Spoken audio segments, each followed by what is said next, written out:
Sikat na manghuhula sa social media, fake pala.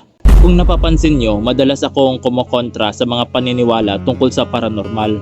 Pero gusto ko lang linawin ha, baka kasi ma-misinterpret nyo ako. Hindi ibig sabihin nun na hindi ako naniniwala. Ang point ko lang kasi, hindi ako basta-basta naniniwala agad-agad sa lahat ng naririnig, nakikita o nararanasan, lalo na kung wala pang malinaw na kapani-paniwalang paliwanag dito.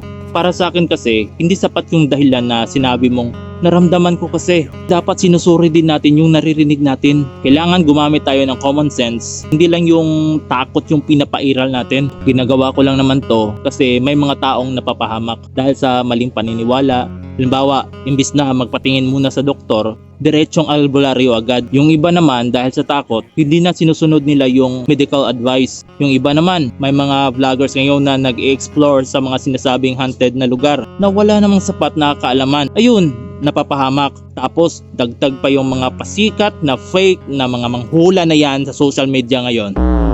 Sino nga ba yan na puro pananakot ang sinasabi na nagdudulot ng takot at panic lalo na sa kapwa natin Pilipino? Ayoko lang umabot tayo sa punto na yung takot na yung nagdidikta ng desisyon natin sa buhay. Pero lilinawin ko ulit, hindi ko sinasabi na hindi totoo ang paranormal o mga spiritual. Hindi pa lang talaga natin ito lubos na naiintindihan sa ngayon. Hindi pa siya ganap na papatunayan. Pero hindi rin ibig sabihin na wala itong katotohanan. Kasi kahit science din, di ba? Ilang beses din nagkamali bago nahanap yung katotohanan, yung kasagutan sa mga tanong natin noon. Kaya para sa akin, maging bukas ang isip, huwag agad maniwala, pero huwag din agad magsara o yung sarado ang isip. Posible kasi yung science at yung hiwaga na hindi natin naiintindihan ngayon, magkakaugnay din yan balang araw. At habang wala pa tayong malinaw na sagot, ang mahalaga, hindi tayo nagpapadala sa takot at nakagawa ang paniniwala lamang.